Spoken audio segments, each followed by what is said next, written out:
Muy buenos días, mi nombre es María López Villodres, soy redactora jefa del área de tendencia y estilo de vida del diario.es y es un honor daros la bienvenida a todas y a todos a esta primera mesa de debate del evento de hoy, a la que hemos llamado Explorando el futuro del turismo y la innovación en España, y en la que conversaremos pues, sobre la situación del sector en continuo crecimiento y transformación.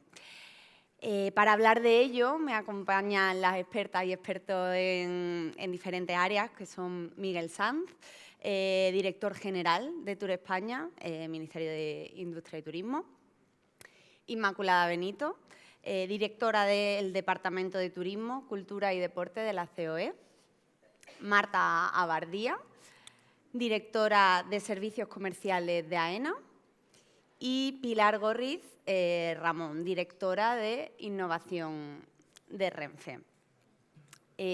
Recuperando la conversación que tenía Ignacio Escolar con el ministro Jordi Hereu, tenemos una serie de datos que nos hablan no solo de una recuperación del turismo, del sector, frente al momento pandemia, sino ya de un crecimiento. En 2023 recibimos en España a 85 millones de visitantes internacionales. Bueno, justo tenemos los datos recientes también de AENA, de un crecimiento del 15% en las visitas respecto a febrero del año 2023. Estaría bien que empezáramos haciendo un balance sobre la situación del sector turístico y que pongamos en valor desde los diferentes sectores cuál es su impacto en nuestra economía. ¿Empiezo yo? Sí. Yo, lo primero, muchísimas gracias por invitarme un año más. Un lujo de mesa y además ser el único chico, pues todavía mejor. Yo creo que el año 2023 ha sido un año que si no hubiese sido porque lo estábamos todo el rato comparando con la pandemia, ya hubiese sido un año que es lo que fue de récord y espectacular en el sector turístico. No tanto por el número de visitantes, y aquí yo voy a insistir en una matraca que doy siempre, es el número de personas que vienen a España es un número y es relevante, pero no es el dato importante para conocer cuál es la evolución del sector turístico español. Lo importante es cuánto empleo genera ese turismo que viene a España, cuántos ingresos genera a las empresas españolas, cuántas habitaciones de hotel se consumen, cuántos menús se consumen y no precisamente el número de personas que nos visitan. Esto es como si dijésemos pues, que a un gran centro comercial lo visitan tanto número de personas. ¿Va bien o va mal el centro comercial? Pues no lo sabemos, porque lo que importa es cuántos trabajadores tiene y cuántos ingresos genera ese centro comercial. Pues nosotros, que somos un destino turístico, lo que importa es sobre todo los ingresos. Y en ingresos, el año pasado en España, pues generamos 109.000 millones de euros por turismo internacional. Esto es lo que se gastaron las personas que visitaron España en toda la cadena de valor del turismo, desde el transporte, la agencia de viajes, al alojamiento, la restauración, servicios en destino, etcétera, etcétera. Es la primera vez que España supera la barrera de los 100.000 millones de euros. Y es verdad que como hemos estado en un proceso inflacionario, podemos decir, oye, pues esto es también, bueno, pues es la inflación. Pero no, pero en números reales, en términos reales, no solamente nominales, el año 2023 fue un año récord. Esos 109.000 millones son, comparado con los 91.000 de 2019, es un récord en términos reales y en términos nominales. Lo es también en el empleo, que se refería el ministro hace un momento. Un dato es el de febrero, 2,6 millones de personas trabajando en turismo, que es un 15% más, un 5% más en este caso que en 2023, pero también que en 2019. Con lo cual, en los datos relevantes de cómo está desarrollándose el turismo, 2023 fue un año de récord. Y lo que estamos viendo, que es lo que a veces a los que nos dedicamos a esto pues nos da un poquito de vértigo, es que el primer cuatrimestre de 2024 se está comportando como si todavía estuviésemos recuperándonos de algo. Y ya no nos estamos recuperándonos de nada, ahora estamos avanzando sobre lo que ya está construido. Y vemos que hay cifras muy significativas en crecimiento de ingresos turísticos, en crecimiento del empleo turístico y en el crecimiento de todas las métricas turísticas que indican ese desarrollo. Y lo bueno, y con esto a cabo, presentaremos dentro de unos días. Nosotros hacemos desde hace 2 años, esta es la segunda edición, una encuesta de satisfacción. De satisfacción de los visitantes internacionales que visitan España, que creo que es una herramienta imprescindible de política turística, tanto a nivel nacional como a nivel local y de comunidad autónoma. En esa encuesta de satisfacción, la satisfacción es la media entre las expectativas del visitante, lo que pensaba que iba a pasar cuando viajaba y lo que realmente experimentó. Y en esa encuesta de satisfacción, que tenemos en distintas medidas, pero la global nos indica que España tiene un nivel de satisfacción altísimo, altísimo, y que el año pasado fuimos mejores que el año anterior. Con lo cual, esa es otra métrica importante, no es que estemos creciendo pero estemos dejando a clientes insatisfechos, sino que estamos creciendo y estamos dejando a clientes más satisfechos. Y eso indica que en el medio y en el largo plazo pues las perspectivas sean tan buenas. Inmaculada. Bueno, muy buenos días. En primer lugar, también agradecer la invitación y que nos inviten a participar en este foro, que ya creo que es la segunda edición o tercera que venimos, con lo cual muchísimas gracias, ¿no? Yo, por no reiterar el tema de los datos, yo creo que ahí hay un mensaje muy claro, que es la resiliencia del sector. Creo que estamos frente a un sector muy resiliente, que tuvo la capacidad de reaccionar durante la pandemia en su momento, pues cerrando instalaciones, etcétera, etcétera, y ha tenido la capacidad de reponerse y adaptarse a las nuevas necesidades de la demanda posteriormente, ¿no? Y creo que eso es muy importante. Y luego creo que la pregunta relevante es ¿y ahora qué, no? Entonces, ahora qué es, por supuesto, cuidar lo que tenemos, que son esas cifras maravillosas que todavía siguen debido a unas nuevas pautas de consumo y a otras series de movimientos que se están dando favorables para el sector, pero también creo que ha llegado el tiempo del cohacer, ¿no? Yo siempre digo que antes de la pandemia colaborábamos, que estaba muy bien, que era que nos contábamos lo que hacíamos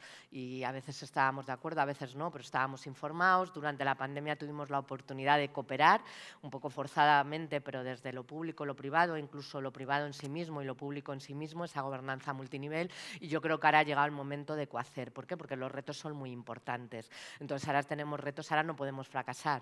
Ahora depende de nosotros el gestionar este éxito, lo comentábamos en el desayuno antes de empezar, ¿no? Y cuando digo depende de nosotros, depende de las empresas y depende de las administraciones, ¿no? Entonces hay esa transición, la triple transición que nosotros abordamos desde COE, social, verde y digital, la tenemos que abordar conjuntamente. Ahí hay unos grandes retos ligados a la movilidad, ligados a la intermodalidad, porque creo que somos muy privilegiados en términos de infraestructuras, pero es verdad que nos falta dar un paso más y conseguir esa intermodalidad en el transporte. Y después lo comentaba el ministro en su intervención, que es esa distribución de flujos tanto de forma territorial como de forma temporal, ¿no? Que es lo que, adaptándonos también a ese cambio climático y a unas nuevas tendencias de gestión del ocio que tienen las personas, pues es otro reto que en estos momentos tenemos que hacer, porque el modelo turístico de ahora no tiene nada que ver con el modelo turístico de antes, siendo los dos modelos turísticos de éxito.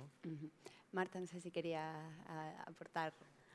Bueno, pues desde la perspectiva, bueno, lo primero también agradecer a Diario.es el poder estar en esta mesa.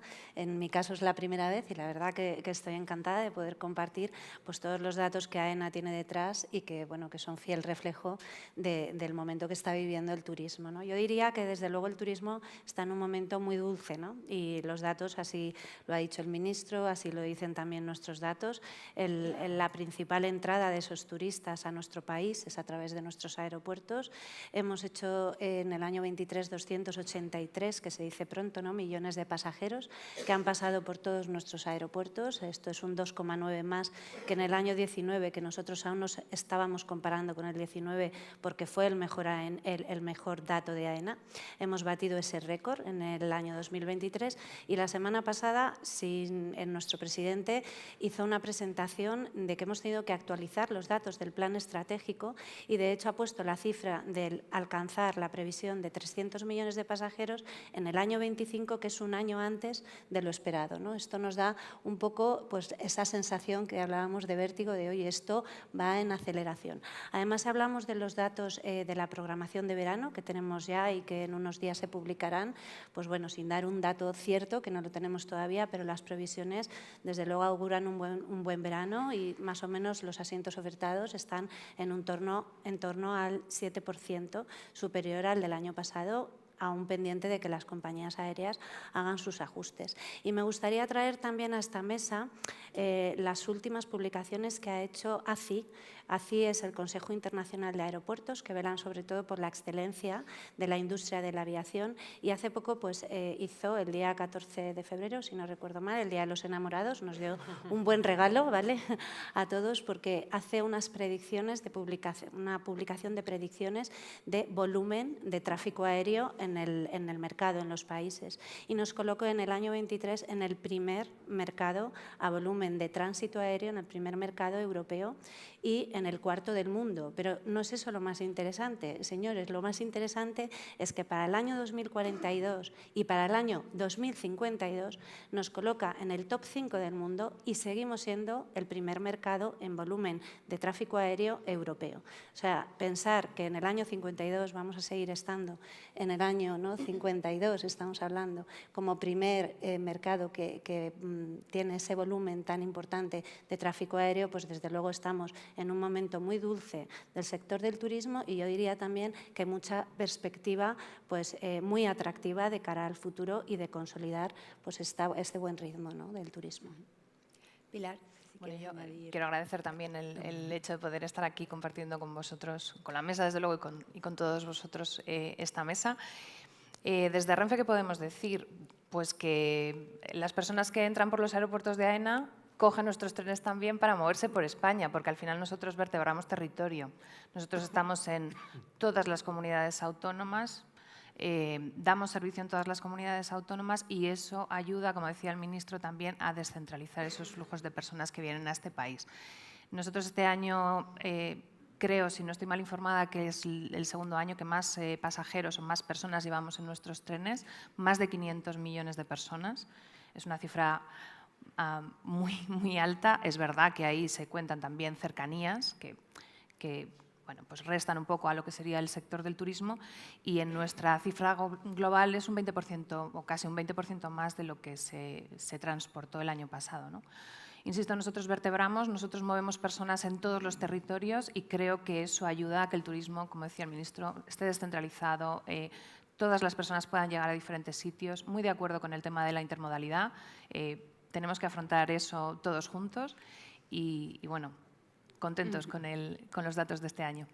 Estamos viendo, bueno, pues no solo lo próspero del turismo, sino que claramente hay una tendencia a un cambio, a contar también una España más plural, a otro tipo de ofertas. Hasta ahora la marca España, ¿no?, que es la segunda más reconocida a nivel mundial en cuanto al turismo, ha sido muy asociada al turismo de sol y playa. Justo queremos huir de eso. ¿Qué es hoy la marca España o qué es lo que queremos contar para el turista que viene y para los residentes en España? Yo creo, bueno, nosotros no es que queramos huir del sol y playa. El sol y playa es el producto más demandado turísticamente hablando del mundo y somos los líderes en ese producto. Esto es como si Alemania quisiese dejar de vender turismos. No.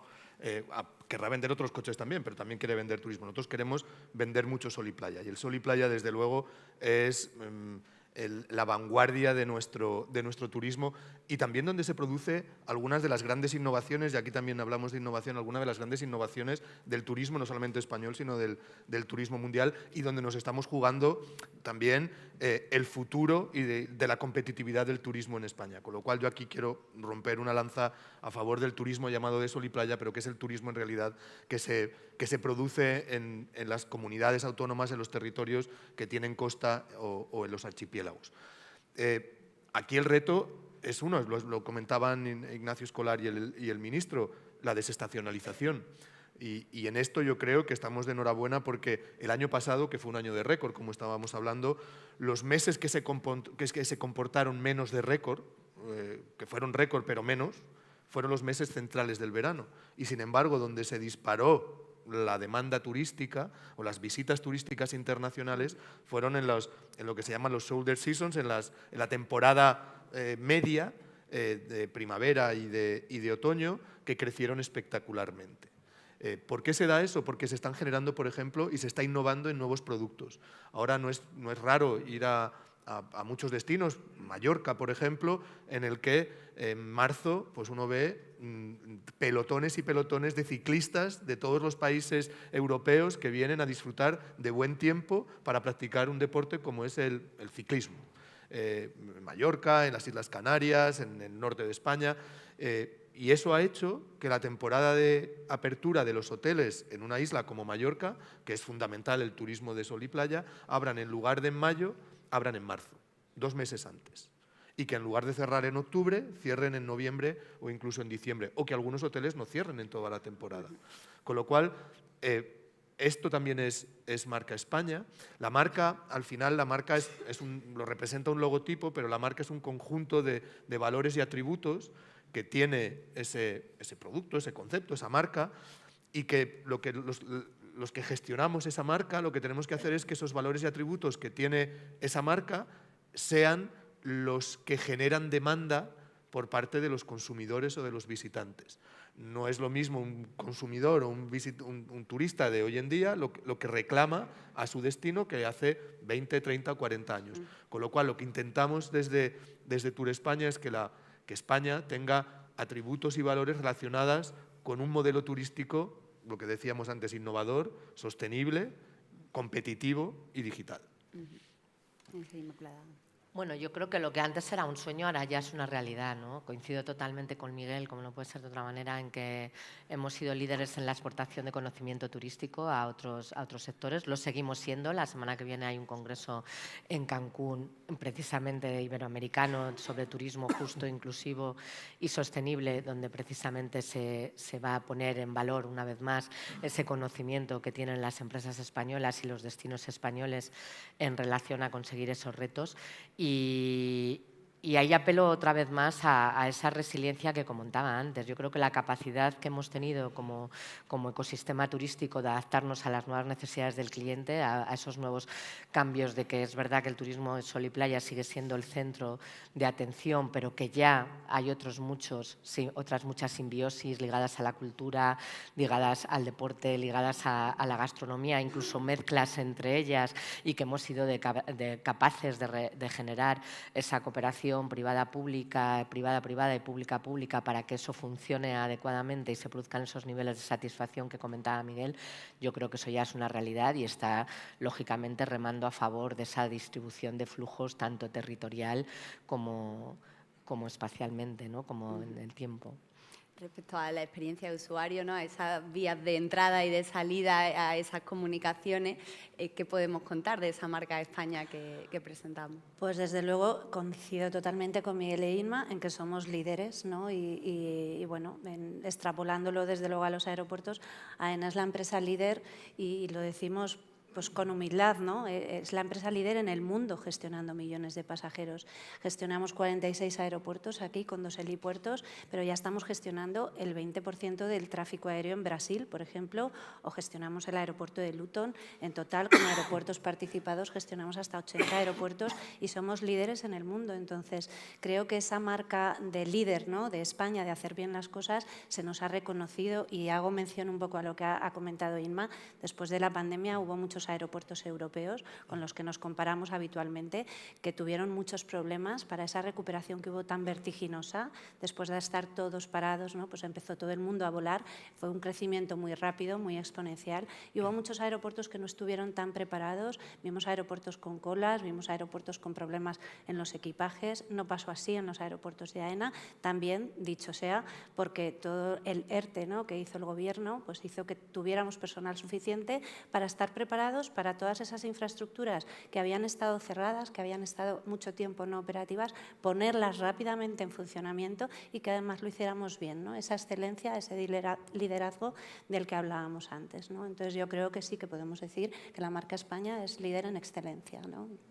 Sí, yo, Marta, estoy en la misma línea, porque yo creo que al final la marca España asociada a la marca Renfe y desde luego la alta velocidad es ganador, la combinación es ganadora, porque al final lo que estás hablando es de innovación, estás hablando de un país moderno, un país que está bien comunicado, un país donde la gente quiere viajar en un tren, que además es un medio de transporte más sostenible que otros. Insisto, es una combinación ganadora y que además nos lleva a exportar ese conocimiento y esa innovación y esa marca fuera de España. Por ejemplo, nosotros en este momento que estamos lanzando de forma muy potente nuestro mercado, que intentamos fomentar nuestro mercado internacional, llegamos con esta marca, insisto, de AVE, Renfe, a países, ya lo sabéis, como Arabia Saudí, donde estamos ya operando trenes como el de Medina a la Meca, o Canadá, en donde estamos intentando entrar ahora, Sudamérica, especialmente en México es donde estamos, países bálticos, Chequia también estamos operando. Llegamos con esta marca y bueno, se nos conoce, somos reconocidos y yo creo que ayudamos todos a que se nos conozca internacionalmente como innovadores, modernos, sostenibles, o sea que sí, ayudamos todos. Yo, si me permites, creo que ahora tenemos un reto por delante muy importante, que es el eliminar los silos, ¿no? O sea, creo que ahora las divisiones entre sectores son mucho más líquidas, por llamarla de alguna manera. Entonces, los retos que tenemos delante asociados a esa triple transición que yo comentaba antes, España también se está poniendo a la delantera. Y me estoy refiriendo, por ejemplo, en tecnología. En estos momentos va a haber un centro de inteligencia artificial en Coruña, estamos haciendo muchísimos avances y eso tiene que gestionarse también alrededor del turismo. Nosotros, en una conversación que tuvimos con el ministro Hereu, le proponíamos que la reindustrialización de España que el Gobierno se propone para esta legislatura que acaba de comenzar se tenía que hacer alrededor del turismo, ¿no? Y le poníamos ejemplos, por ejemplo, ligados a la generación de combustible SAF para las compañías aéreas. Le poníamos ejemplos ligados a la generación, la reconversión de todas las infraestructuras hídricas y el cumplimiento del plan hidrológico. Le poníamos ejemplos ligados a la vivienda, ¿no? a que esos problemas de vivienda que se han hecho referencia antes, más allá de que gestionemos también todo el tema de las viviendas turísticas, pero bueno, que tengamos la capacidad de recuperar todo eso. Le poníamos ejemplos ligados a la agricultura, ¿no? A ese gran sector que está demandando en estos momentos unas reglas en competitividad y que son fundamentales para nosotros, porque todo el que viene come aquí como mínimo 2 o 3 veces al día, ¿no? Hay quien 5, ¿no?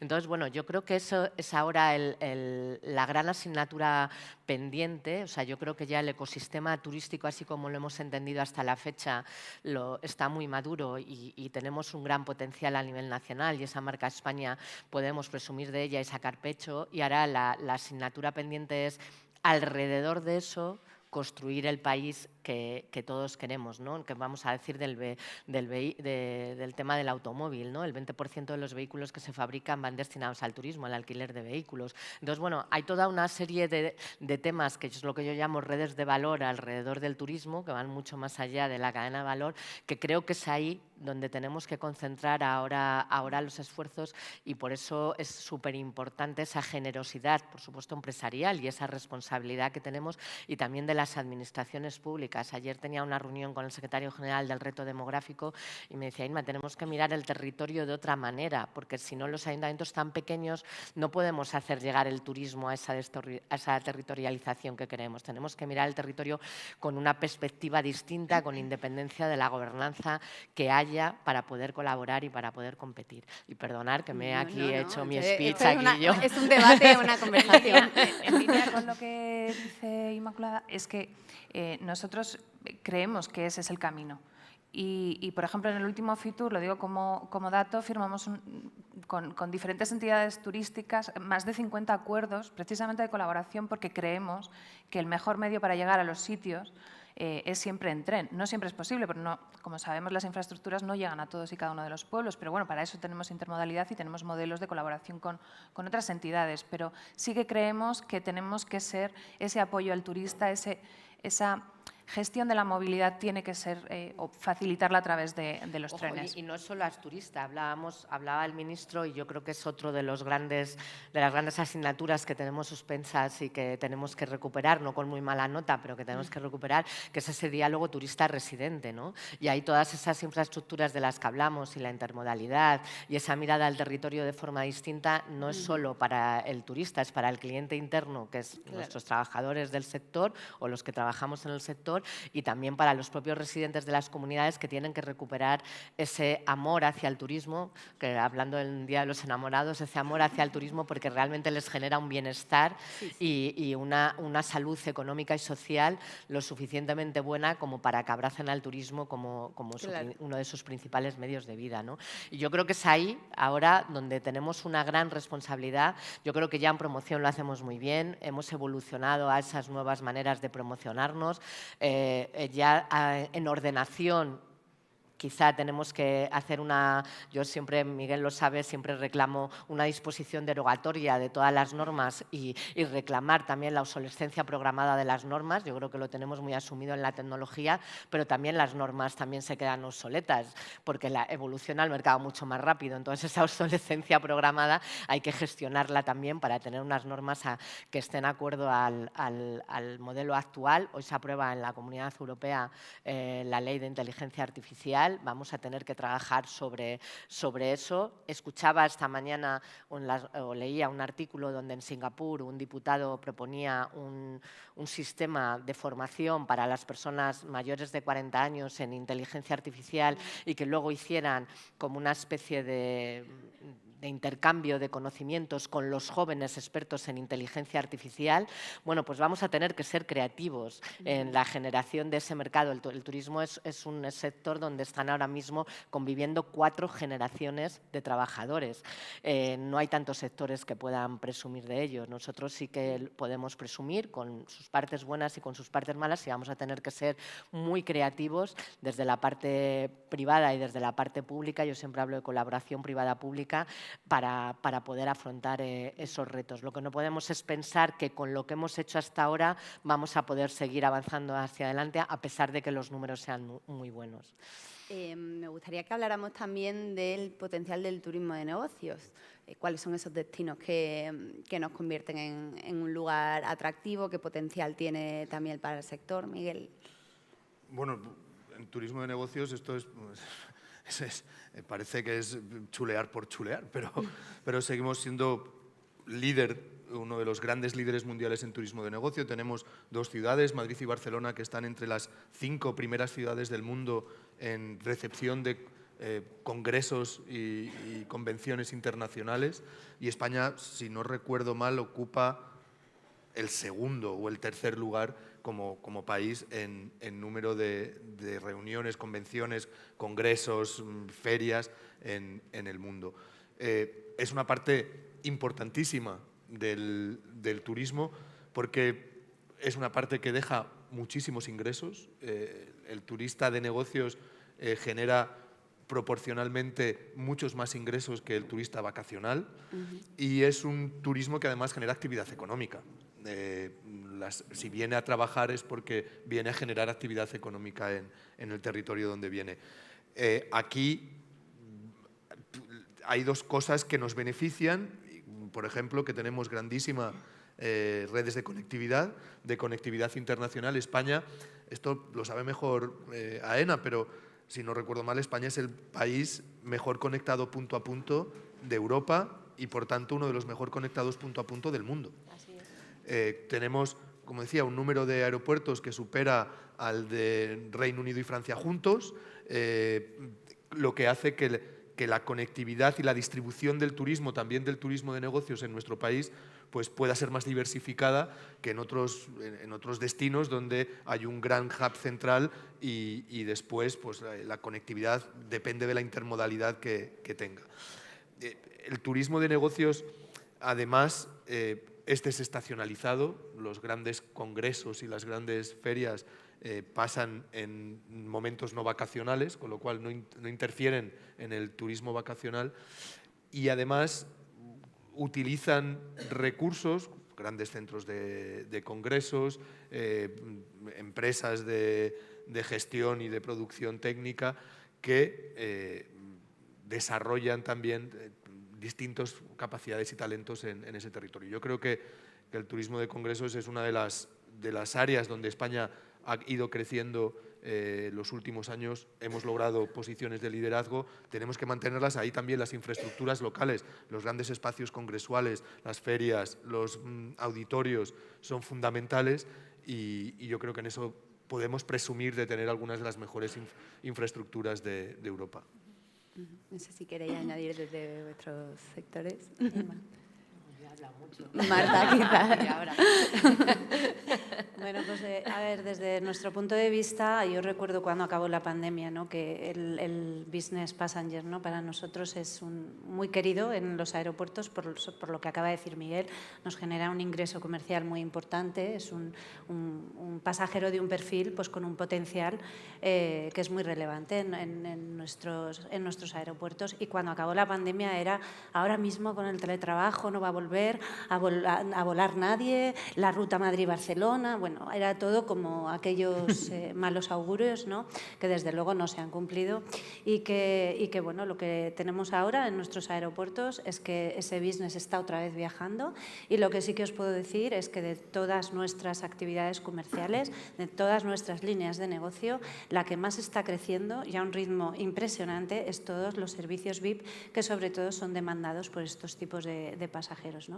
Es una línea que crece, que bueno, tenemos las salas VIP a unos niveles de penetración altísimos, hemos configurado unas salas premium, que son unas salas por las que te ahorras, ¿no? Todo el paso por la terminal y vas directamente al avión, obviamente cumpliendo toda la normativa y que son muy demandadas por estos clientes, que también están creciendo a un ritmo veloz, por no hablar del fast lane, por no hablar del fast track, que también es muy demandado por los pasajeros business. Y bueno, lo que hacía referencia a Miguel, nosotros estamos esperando para, por ejemplo, pues la jefa de la división comercial del aeropuerto de Barcelona está esperando el Mobile World Congress, ¿no? Pues bueno, con todo, porque obviamente es muy importante para nosotros todas estas ferias. Barcelona, que ha sido el aeropuerto que más le ha costado recuperarse de la pandemia en el año 23, ha empezado un enero y un febrero gracias al Congreso de ISE y gracias al Congreso del Mobile, pues con un 16% que ha acabado febrero respecto al año pasado, ¿no? El aeropuerto de Barcelona, cuando hay Fitur en Madrid, pues también ese volumen en nuestros aeropuertos pues es muy bien recibido y desde luego, vamos, yo creo que nos hemos recuperado y que está a muy buen ritmo el pasajero de negocios. También hay aeropuertos pequeños que tienen un gran volumen y que nos sorprenden, ¿no? Por ejemplo, el aeropuerto de Bilbao. El aeropuerto de Bilbao, el mayor tráfico que tiene es de business, ¿no? O el aeropuerto de La Coruña, sobre todo debido a que está Inditex allí, pues también es un aeropuerto que el pasajero business funciona muy bien, ¿no?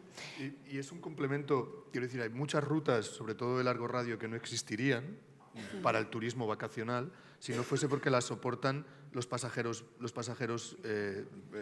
profesionales o los pasajeros business.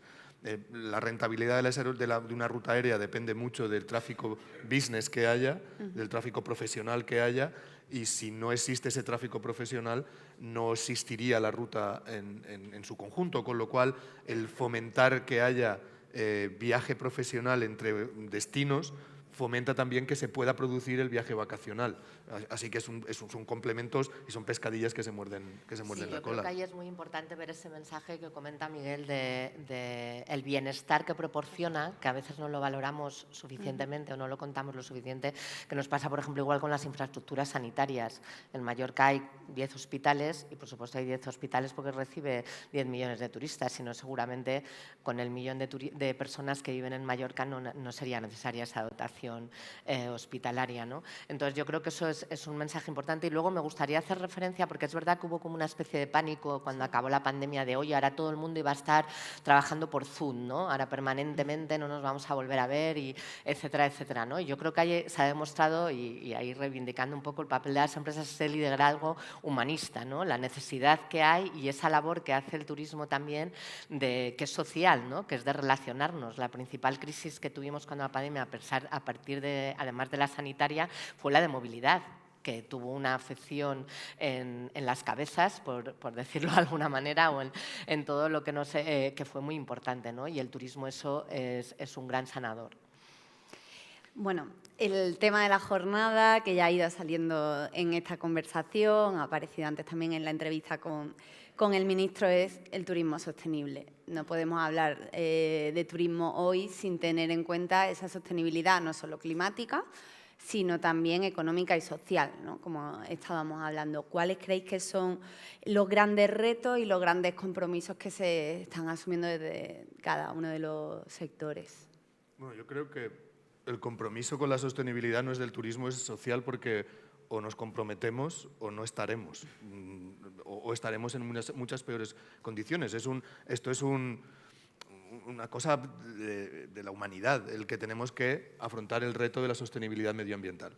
Y en eso yo creo que el turismo está dando ejemplo de transformación, y de aquí yo quiero lanzar, porque, como decía Inmaculada, la pandemia se afectó a un sector enormemente, económicamente hablando, fue al turismo, fue al sector de la movilidad, y en este tiempo de recuperación no solamente he entendido que recuperarse de una actividad que estaba en cero. Yo pensé que nunca iba a haber en abril, mayo de 2020, el número de entradas a España. En febrero de este año pues han sido, todavía no ha salido el dato, pero serán de unos cuantos millones de personas que han venido a España.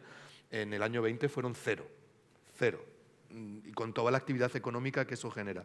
La España sin turismo, que es la que nos tenemos que plantear si queremos volver ahí o no. Y lo que quiero decir es que el recuperarse de eso y a la vez hacer las inversiones que se están haciendo para afrontar la transformación sostenible medioambiental, pues es un esfuerzo titánico que están haciendo muchísimas empresas de transporte, de alojamiento, de restauración, y yo quiero felicitarlas y animarles a que lo sigan haciendo. También es verdad, como decía el ministro, que les va la vida en ello, porque el cambio climático tiene la potencialidad de afectar especialmente al turismo. Yo, además de Tour España, también soy presidente de la European Travel Commission, en el que encargamos una serie de encuestas. El año pasado hicimos una pregunta por primera vez, si los europeos cambiarían su destino vacacional por eventos climáticos. Y todavía fue la primera vez que lo preguntamos, no podemos comparar, pero el año pasado casi un 8% de los europeos dijeron que sí, que cambiarían su lugar de vacaciones por eventos climáticos extremos, tanto de calor como de frío. Y esto nos tiene que hacer pensar, pero yo quiero recordar también, hay en Menorca un hotel, que es el primero que yo conozco en España al menos, que es el primer hotel Net Zero, en el que tiene emisiones cero, o emisiones neutras de carbono. Con lo cual, el sector está haciendo una transformación, a la vez que hacemos otra, que es a la que se decía el ministro. O sea, aquí estamos dando el triple salto mortal en el turismo. Es, por un lado, recuperarnos del COVID, por otro lado, el reto de la transformación sostenible, social, medioambiental y económica, y por otro lado, es lo que hablábamos de dar ese salto de ser un destino vacacional de coste, de precio, competíamos a precio con otros destinos, a ser un destino vacacional de servicio y de calidad. Y competir y ser competitivos, que lo somos y mucho, con destinos que no se eligen por el precio, se eligen por el nivel de servicio y por el nivel de calidad. Y eso requiere un nivel de exigencia por parte de las empresas del sector turístico enorme, porque se tienen que enfrentar a un reto como fue la pandemia, se tienen que enfrentar a la transformación digital y se tienen que enfrentar a cambiar el producto que ofrecen a sus clientes. Habla justo de transformación digital. ¿Cómo podemos aplicar o en qué estáis trabajando, qué diferentes formas de innovación pues, para aplicar esa digitalización, también aplicadas a la sostenibilidad? ¿Cómo lo estáis trabajando desde Renfe, desde AENA? Bueno, desde Renfe, como sabéis, el sector del ferrocarril tenemos la suerte de ser el transporte más sostenible. Y eso podría hacernos quedar, bueno, pues como ya somos muy buenos en esto, no vamos a esforzarnos más, ¿no? Y sin embargo, al menos desde Renfe estamos haciendo un esfuerzo titánico por reducir todavía más las emisiones, por pensar en combustibles para nuestra atracción diferentes. Estamos involucrados en proyectos que tienen que ver con utilizar el hidrógeno como fuente de tracción para nuestros trenes. Estamos en proyectos de I+D haciendo este trabajo. Estamos involucrados en todo lo que tiene que ver con hacer que la experiencia del cliente sea más satisfactoria, y ahí es donde vamos a los temas de transformación digital y no solo. Por ejemplo, a nosotros nos preocupa muchísimo el tema de, que también afecta al turismo, la accesibilidad para todos. Y cuando hablamos de accesibilidad, hablo de accesibilidad para personas, por ejemplo, con discapacidad auditiva, con discapacidad visual. ¿Cómo integramos a esas personas para que puedan estar en nuestros trenes de una manera amigable? Pues estamos haciendo una gran inversión en ello a través de innovación, aliándonos con empresas pequeñas, en este caso startups, y trabajando conjuntamente para obtener los mejores resultados y que nuestros pasajeros, nuestros clientes se sientan muy felices y puedan utilizar nuestros servicios. Estamos haciendo también un esfuerzo muy importante en cómo hacer más amigable esa compra de billetes, que no siempre es fácil, ya sé que en Renfe a veces tenemos alguna dificultad. Estamos trabajando en una nueva página web muchísimo más accesible para todos y muchísimo más intuitiva para todos. Estamos utilizando herramientas de inteligencia artificial para conocer mejor a nuestros clientes, para optimizar rutas. Nosotros al final gestionamos 5.000 trenes diarios. Eso no es una gestión sencilla pues ni de maquinistas, ni de servicios, ni de trenes. Tenemos que tener muchos parámetros alrededor y tenemos que pensarlos bien. Y nos están ayudando las herramientas digitales a optimizar nuestros servicios para poner más trenes a disposición de los viajeros y, en consecuencia, dar más frecuencias, por ejemplo. Y por avanzar un poco en el futuro y pensando en el turismo, claro, cuando nosotros hablamos en innovación, como yo soy de innovación, se nota que soy de innovación, pero estoy hablando más, ¿no? Claro. Al final, nosotros tenemos que pensar en un viajero diferente, en un viajero global, internacional. Y nosotros ahora, por poneros un pequeño ejemplo, estamos pensando cómo usar el metaverso para que vengan nuevos turistas a este país y puedan haber comprado el billete previamente, especialmente mercados asiáticos que están muy involucrados. Lo vimos en el mobile, eran todo personas de China, de Corea, los grandes tecnólogos que estaban por allí. Cómo esas personas que quieren venir a España de turismo pueden tener muchísima información de muchas rutas turísticas, además comprado el billete, además interaccionando con hoteles. Quiero decir, muy de acuerdo con que el ecosistema tenemos que crearlo juntos, tenemos que mejorar todo ese ecosistema, y la innovación y estas herramientas, por ejemplo, van a ser clave para que podamos seguir creciendo en el futuro. Al menos esa es nuestra visión. Desde AENA, además de estos proyectos de innovación, todo el tema de la dinamización de espacios comerciales, de la mejora de la experiencia del viajero. Bueno, si hablamos de dinamización comercial y como directora de servicios comerciales este es mi campo para explayarme, ¿no? Pues, bueno, desde luego estamos dinamizando, para empezar, bueno, lo que ha dicho también y que creo que es el foco ahora que estamos poniendo todas las empresas, pues en buscar a través de la innovación el personalizar experiencias, ¿no?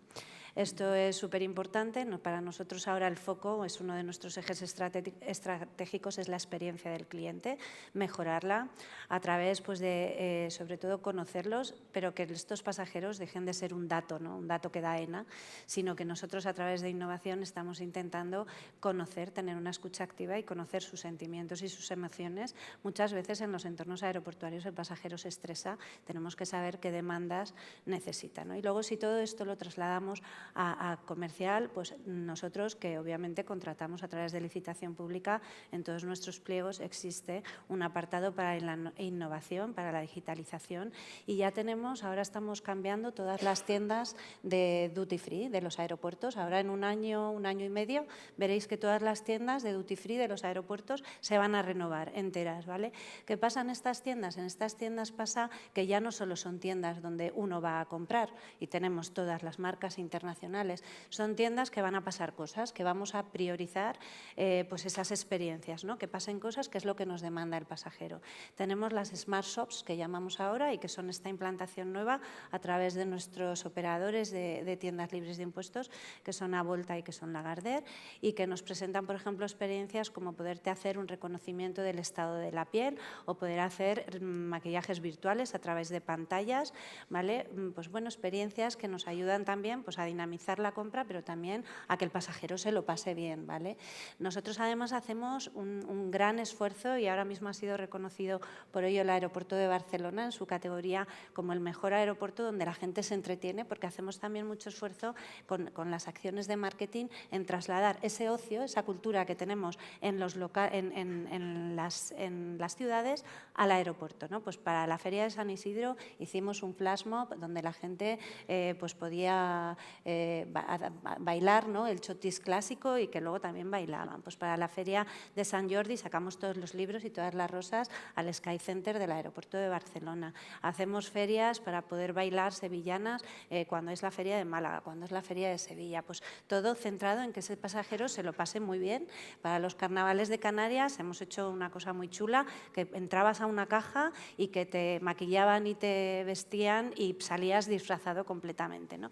Bueno, pues todas estas cosas nos ayudan a que nos perciban muy bien nuestros clientes porque primamos esa experiencia, ¿no? Y luego, hablando del perfil de pasajero, y ya acabo rápidamente, pues también el perfil para nosotros es muy importante a través de la innovación conocerlo. Hemos hecho una experiencia a través, AENA tiene AENA Ventures, que es una aceleradora de startups en su equipo de innovación, y con la empresa China Spain hicimos un proyecto de llegar a las redes sociales con un ecosistema digital chinas, ¿vale? Para todos los chinos, de manera que pusimos un mini programa, de manera que se puede en WeChat, de manera que ellos pueden contratar los servicios de los aeropuertos e incluso servicios externos a través de ese WeChat. Ahora mismo también, como consecuencia del Año Nuevo Chino, hemos hecho una campaña muy espectacular con unos dragones, tanto en Barcelona como en Madrid. Pues hemos conseguido que en las redes chinas se nos haya visualizado 2,6 millones de visualizaciones en esas redes, ¿no?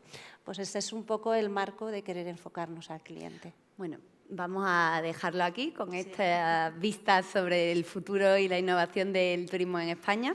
Muchas gracias a las 4 por vuestra participación.